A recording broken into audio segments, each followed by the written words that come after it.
Welcome my dear Dakashers. Today we are here to discuss about the open close principle. Now the open close principle, it states that software entities, be it classes, modules, functions, they should all be open for extension but closed for modification. Which means that once a module or a class is created and functioning correctly, it should be closed for modification.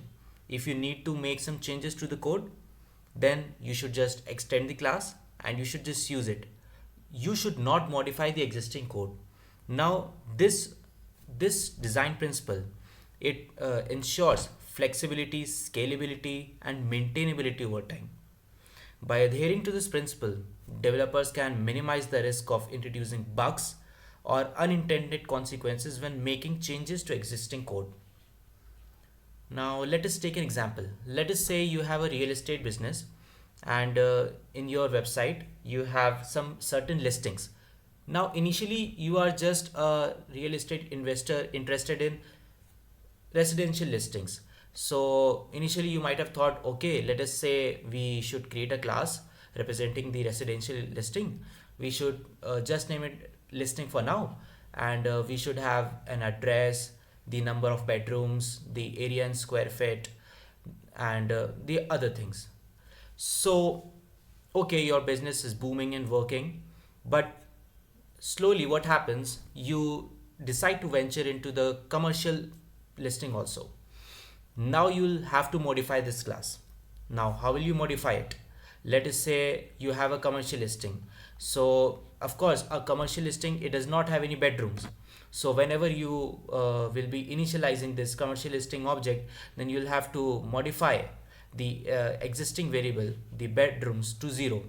Okay, you might say that this might work. Okay, yeah, that's okay. But let us say there is also an extra attribute that comes along with it, like the office space in square feet. Now you'll have to modify this existing class. You'll have to modify this existing listing class, which is a violation of OCP. Now you might say, okay, I will just add an attribute and I will also add an extra attribute saying that whether it is a residential or a commercial listing, right? Okay, OCP is being violated. So what's the problem here?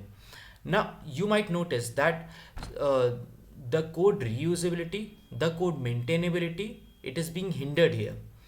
As your system grows, as your requirements grow, and you are just modifying the existing code base, then it might happen that uh, mm, while making changes to the code, it might break some other things.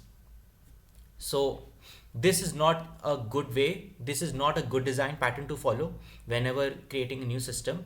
So what can we do? Well, this OCP, it can be implemented using inheritance and making use of interfaces. So let us say you have a listing class, you just create some attributes which are common to all kinds of listing, like every listing will have an address and an area in square feet. You just create that class, that base class. Now whenever you have a new requirement, such as you have to add a new residential listing, you just extend that class by making use of inheritance, and you just extend that class, you just add new attributes and you just override the existing function for its requirements, like we also have to show the bedrooms in the residential listings, so we just add that and modify the existing function. Similarly, commercial listing, we have office space added and the existing function overridden for its own use. So here you see your system, it can scale well, it can scale very well. So this is one of the principle that is very important to for you to follow whenever designing and thinking of a new system. Now of course, as mentioned earlier, it all depends on your requirement. If you just have a small listing, if you just have a residential listing and you have decided that you will not do anything apart from that, then this will work, this will definitely work. But we all know that in reality, when business grows, these things, they just have to scale up, right? So you'll have to design system as a good software developer, you will have to design systems that can scale. So that is the essence here. So thank you. Bye bye.